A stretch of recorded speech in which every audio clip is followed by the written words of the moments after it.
కార్తీక దీపం 2 ఈ రోజుటి సీరియల్ ఎపిసోడ్ ఎక్స్‌ప్లనేషన్ గురించి చూద్దాం. ఈ రోజు అంటే నవంబర్ 21వ తేదీ 2025వ సంవత్సరం. ఈ రోజు ఎపిసోడ్‌లో ఏం జరిగిందంటే నిన్నైతే ఇంకా జోష్నాకైతే కార్తీక్ ఎట్టో ఒకటి బుద్ధి చెప్పి ఎలా ఇంకా కావేరికి, స్వప్నకైతే సారీ అయితే చెప్పేస్తాడు. ఇంకైతే సుమిత్ర అయితే కావేరి కాళ్ళకి పసుపు రాయి అని గట్టిగా అయితే చెప్పిద్ది. ఇంకా తప్పకైతే ఇంకా జోష్న అయితే పసుపు రాస్తా నాకేంటి ఇలాంటి పరిస్థితి పట్టింది అని అనుకుంటా పసుపు రాస్తా ఉండిద్ది. ఇంకప్పుడైతే అందరూ అయితే కోపంగా ఉంటారు. ఇంకా కావేరి కాళ్ళకి పసుపు రాయి కానీ సుమిత్ర మిగతా వాళ్ళకి కూడా రాయి అనేది చెప్పిద్ది. అప్పుడు దీప వచ్చి మీరు ఆగండి అమ్మాయి గారు నేను రాస్తానులే అనేది చెప్పిద్ది. అప్పుడు సుమిత్ర అయితే చాలా అంటే చాలా సంతోషపడింది. తన కూతుర్ని అవమానిస్తున్న తన కూతురికి సపోర్ట్గా నిలబడిందని సుమిత్ర అయితే చాలా అంటే చాలా సంతోషంగా అయితే ఉండిద్ది. ఇంకా దీప అయితే కాళ్ళకి పసుపు రాస్తా అయితే ఉండిద్ది. పసుపు రాసేటప్పుడు దీప చాలా అంటే చాలా సంతోషంగా ఉంటుంది. నేను అనుకున్న కాలం ఇప్పుడు వస్తున్నట్టుంది, నాకు మంచి రోజులు వస్తున్నట్టుంది, నేను అనుకున్నట్టు జరుగుతుంది అని అయితే దీప అయితే చాలా అంటే చాలా సంతోషపడతా అయితే ఉండిద్ది. ఇంకా కాంచనాకి పసుపు రాసిన తర్వాత సుమిత్రకు కూడా నేను మీకు కూడా రాస్తానమ్మా అని అయితే సుమిత్ర అనేది అడిగింది. నాకేం వదిలే నేను రాసుకుంటాను అనేది సుమిత్ర అయితే చెప్పింది. కానీ దీప మాత్రం నేను రాస్తాను అమ్మా నేను రాస్తాను అనేది ఇంకా అడిగే తలకి గట్టిగా సరే రాయి అని అయితే చెప్పింది. ఇంకా పసుపు రాస్తా చాలా అంటే చాలా సంతోషపడతా కార్తీక్ చూస్తా. దీప కళ్ళల్లో సంతోషం మాత్రం అసలు ఉగ్గబట్టలేనంత అయితే వస్తూ ఉండిద్ది. అంతా ఆపుకోండి మరి పసుపు రాస్తా సంతోషంతో చాలా అంటే చాలా సంతోషంతో అయితే ఉండిద్ది. ఇంకా సుమిత్ర కూడా చాలా సంతోషపడతానే పసుపు అయితే రాపించుకుంటా ఉండిద్ది. ఇంకా అప్పుడు కార్తీక్ అనుకుంటాడు ఏమంటాడంటే అప్పుడే అంటే కార్తీక్ వెళ్ళడు అక్కడ ఏం జరుగుతుందో చూస్తూ ఉంటాడు అక్కడ నిలబడి. అప్పుడు కార్తీక్ అనుకుంటాడు ఈ కన్నా మంచి రోజులు వస్తే బాగుండేది దీపకి ఎన్ని సంవత్సరాల కష్టాల తర్వాత నేనైతే అనుకుంటా ఉంటాడు. ఇంకా అక్కడి నుంచి కట్ చేస్తే ఇంకా జోష్న పారిజాతం దగ్గరికి తీసుకెళ్తారు. అప్పుడు పారిజాతం జోష్న అడిగింది బాధపడబాకే అని అప్పుడప్పుడు జరుగుతుంటే అప్పుడు ఎప్పుడు మనకి ఏ ఫేవర్ ఉండదు కదా అనేది అడుగుతా చెప్తా ఉండేది. అప్పుడు జోష్న అడిగింది నీకు అర్థమవుతుందా గ్రాని అసలు నేను ఆ కావేరికి ఎందుకు పనికిరాడు, ఆ కావేరికి నా చేతులతో నా చేతులు ఆ కాళ్ళు తన కాళ్ళను పట్టుకోండి, దీనికంటే అవమానం ఏం కావాలి గ్రాని, ఈ హోమం ఎలాగైనా జరగకుండా చేయాలి, అసలు వాళ్ళకి బుద్ధి వచ్చేటట్టు చేయాలి అసలు అనేది జోష్న అయితే అనుకుంటా ఉండి అని పారిజాతంకి అయితే చెప్పింది. ఇంకా అప్పుడే కిందకైతే వస్తుంటారు. ఇంకా అక్కడి నుంచి కట్ చేస్తే ఇంకా శివనారాయణ కాంచన దగ్గరికి తీసుకొస్తారు. వాళ్ళిద్దరు అంటే శివనారాయణ కాంచనతో నీతో ఒక విషయం చెప్పాలమ్మా అనేది అంటాడు. ఆ కళ గురించి కాదు మామూలు వేరేలా నీతో ఒక విషయం చెప్పాలమ్మా అనేది అంటాడు. ఏ విషయం చెప్పున్నానా అని అయితే చెప్పి అడిగింది. అప్పుడు కాంచన అయితే అడిగింది. అప్పుడు శివనారాయణ చెప్తాడు నేను అంటే నా అల్లుడిని నేను దశరథ్ గురించి అంటే శ్రీధర్ గురించి నీ దగ్గర మాట్లాడాలమ్మా. నిజమే నేను ఒకప్పుడు శ్రీధర్ని అవమానించాను, తప్పు చేశాడని కొట్టాను. కానీ నా తప్పులు నేను తెలుసుకొని కొట్టిన వాడిని చేరదీశాను, మళ్ళా బయటికి నెట్టేసిన వాడికి అధికారం ఇచ్చాను.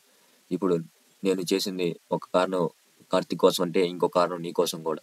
ఇక కనీసం నేను అంతలావున కోపం పడి నేనే ఆయన శ్రీధర్ని ఒప్పుకున్నప్పుడు నువ్వు కూడా ఒప్పుకోవచ్చు కదమ్మా, శ్రీధర్ని దగ్గరికి తీసుకోవచ్చు కదమ్మా అని అయితే శివనారాయణ అయితే అడుగుతూ ఉంటాడు. అప్పుడు కాంచన చెప్పిద్ది సరే నాన్న నువ్వు చెప్పేవాడిని నేను ఒప్పుకుంటున్నాను, కానీ నేను క్షమించాను, కానీ తన భర్తగా ఒప్పుకోలేను. భర్తగా ఒప్పుకోవటం క్షమించడం అది వేరు నాన్న. నువ్వు జరిగింది మర్చిపోయి అంగీకరించవచ్చు, దానికి నాకు సంతోషమే, బాగా కోపమే లేదు సంతోషమే. కానీ నువ్వు ఒక మనిషిలాగే నీ అల్లుడిని చూసావు, నేను నా దైవం లాగా నా దేవుడు లాగా నాలో సగభాగం లాగా తనలాగా నేను ఉన్నట్టు ఉంటా. నేను ఎంతో ఒక గొప్ప మనిషిలాగా చూసిన అతను నన్ను మోసం చేశాడంటే నాకంటే చాలా బాధగా ఉంది. దాన్ని నేను మాత్రం ఒప్పుకోలేను. నువ్వు అడగచ్చు వచ్చేటప్పుడు శ్రీధర్తో కలిసి వచ్చావు కదమ్మా అని. అవును నేను కార్తీక్ తండ్రితో కలిసి వచ్చాను, నా భర్తతో కాదు నేనైతే కాంచన అయితే చెప్పింది. అప్పుడు శివనారాయణ అడుగుతాడు మరి నువ్వు ఎప్పుడు క్షమిస్తావమ్మా అనేది అడుగుతూ ఉంటాడు. అప్పుడు కాంచన మాత్రం నేను మాత్రం భర్తగా క్షమించలేను నాన్న. నేను నా భర్తని ఇంకొకరికి అయితే ఇచ్చేశాను.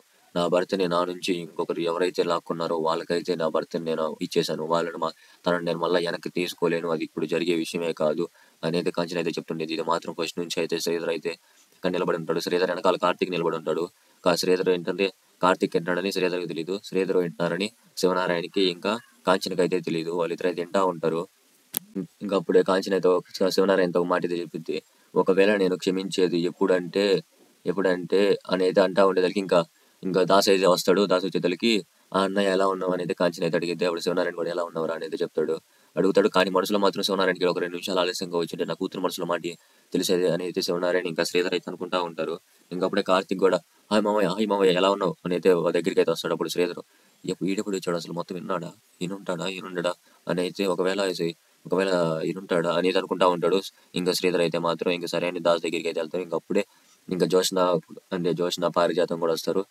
జోష్న వాళ్ళు అంటే దాసుని చూసి నీ కొడుకు వచ్చాడు వెళ్ళి పలకరి అని అయితే వెళ్ళి మాట్లాడు లేకపోతే నా దగ్గరికి వస్తాడు అని అయితే జోష్న అయితే పారిజాతంకి అయితే చెప్పింది. పారిజాతం అయితే మాట్లాడడానికి వెళ్ళింది. ఎలా ఉన్నావురా బాగున్నావా అని అయితే పారిజాతం అయితే అడిగింది. అంత నా కొడుకు కదా. ఎప్పుడు దాస్ చెప్తాడు బాగున్నానమ్మా అని అయితే చెప్తాడు. ఎన్నాళ్ళు ఇలా తిరుగుతావురా ఊర్ల మీద అని అయితే అడిగిద్ది. అప్పుడు దాస్ చెప్తాడు ఏం చెప్తాడంటే నేను ఒకటి అనుకుంటున్నాను, అది జరిగేంత వరకు నేను ఇది ఇలా తిరగటం ఆపను అనేది అని చెప్తాడు. అప్పుడు పారిజాతం అనేది అది ఆ విషయం కాదు కదా, ఏ విషయం ఆ విషయం కాదు అదే, అది వారసురాలు మార్చిన అది వారసురాలు ఎతికే విషయం కాదు కదా అని అయితే చెప్తాడు అని అడిగిద్ది. అప్పుడు దాస్ చెప్తాడు, ఆ విషయం ఒకవేళ ఆ విషయమే అనుకో అని అయితే అనేసరికి ఇంకా పారిజాతం అనేది, అలా చేస్తే నీ కూతురికి అన్యాయం చేసినట్టు నువ్వు, అలా ఎలా చేస్తావు, నీ కూతురు ఉన్న గొప్ప స్థానాన్ని నువ్వు కోల్పోతున్నట్టు, అంటే వదిలి పక్కకు నెడుతున్నట్టు అలా ఎలా చెప్తావు అనేది అడిగిద్ది. అప్పుడు దాసు చెప్తాడు, ఏం చెప్తాడంటే, ఏది జరగాలి అదే జరిగింది, నా ప్రయత్నం నేను చేస్తాను, నా కూతురే వారసురాలని ఇంటిని నేను మోసం చేయలేను అని అయితే దాసు అయితే చెప్తాడు. ఇంకా సరైన హోమం దగ్గరికి వెళ్దాం పా అని అయితే పారిజాతానికి అయితే దాసు అయితే చెప్పి, ఇంకా పారిజాతం అయితే హోమం దగ్గరికి వెళ్తారు. ఇంకా జోష్న కూడా హోమం దగ్గర ఉంటుంది, కానీ దాసు ఒక పక్కన నిలబడైతే ఉంటాడు హోమం దగ్గర. ఇంకా అప్పుడే దీప కూతురు ఉంది కదా, దీప కూతురు ఆడ పువ్వులు తీసుకోవడానికి అయితే ట్రై చేస్తుంది. ఒక పువ్వు వెళ్ళి స్వప్న కాలు దగ్గర పడేసరికి అది కాసి తీయడానికి వెళ్తే కాలు నెట్టేసుకునేది, మొహం కూడా చూడకుండా. అప్పుడు కార్తీక్ అనుకుంటాడు, ఏముంది వీళ్ళ మీద వీళ్ళ వద్ద, అంటే వీళ్ళ మధ్య అంత పెద్ద గొడవ, కనీసం మొహం కూడా చూపించుకోలేకపోతున్నారు అని అయితే కార్తీక్ అయితే అనుకుంటా ఉంటాడు.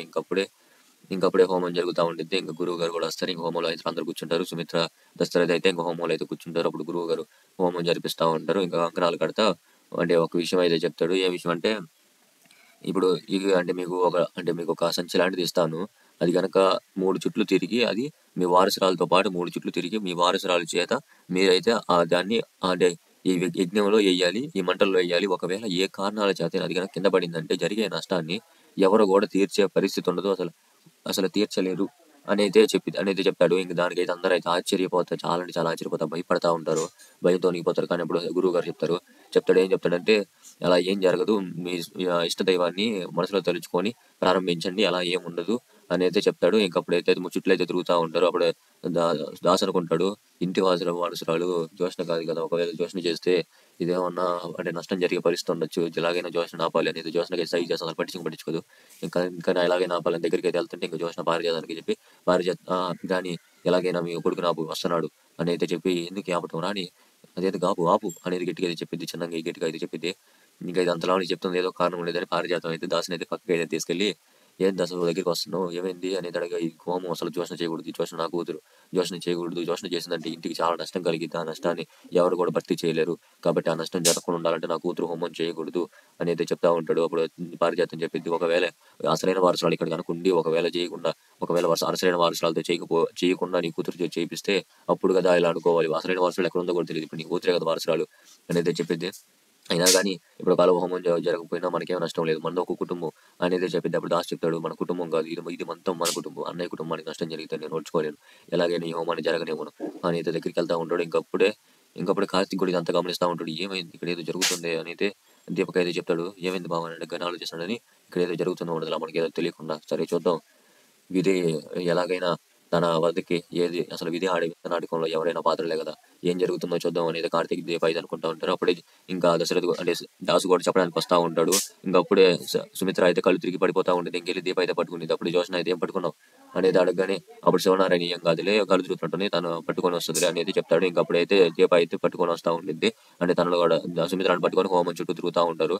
ఇంకప్పుడే అయిపోయే సమయాన్ని అయితే ఇంకా అయిపోయే సమయం అయితే దాసు కార్తీక్ అయితే అనుకుంటా ఉంటారు, ఎలాగైనా తన వద్దకే తీసుకుందిలే అనుకుంటా ఉంటాడు. కానీ పారిజాతం మాత్రం దాసుతో, నీ కూతురు మొహం చూసి ఆగావు కదా అనుకుంటా ఉండిద్ది అని అడిగిద్ది. సరే అలానే అనుకో అని అయితే దాస్ అయితే చెప్తాడు. ఇంకప్పుడైతే హోమంలో అది వేసేటప్పుడు మాత్రం అంటే దాసు ఎక్కడ నిజం చెప్తాడని ఇంకా జోష్న అయితే భయపడతా చూస్తూ ఉండేది దాసు వైపు. ఇంకా అందుకని కింద పడిపోతే ఉండేసరికి ఇంకా దీప అయితే ఒకసారి దాన్ని అయితే హోమంలో చేతితో పట్టుకొని, ఇంకప్పుడైతే అందరూ అయితే షాక్ అయిపోతా ఉంటారు. ఇంకెక్కడికైతే దీపకి, జోష్నకి, కార్తిక్కి, దాసుకి, పారిజాతానికి వీళ్ళందరికీ కలిపి ఒక క్లోజ్అప్ అయితే చేస్తాడు. ఈ రోజు ఎపిసోడ్ అయితే ఇక్కడికైతే పూర్తయిపోయింది. ఎక్స్ప్లెనేషన్ మీకు నచ్చింది ఖచ్చితంగా సబ్స్క్రైబ్ చేయండి, బెల్ ఐకాన్ ప్రెస్ చేసి సరిపోతుంది, ఆన్లో పెట్టుకోండి, లైక్ బటన్ ప్రెస్ చేయండి, చాలా మందికి రీచ్ అయ్యి నాకు చాలా వరకు సపోర్ట్ అనేది దొరికి మీకు కూడా చాలా తొందరగా చాలా మంచిగా ఎక్స్ప్లెనేషన్ చేయడానికి నాకు కూడా మంచి ఎంకరేజ్మెంట్ కూడా దొరికింది.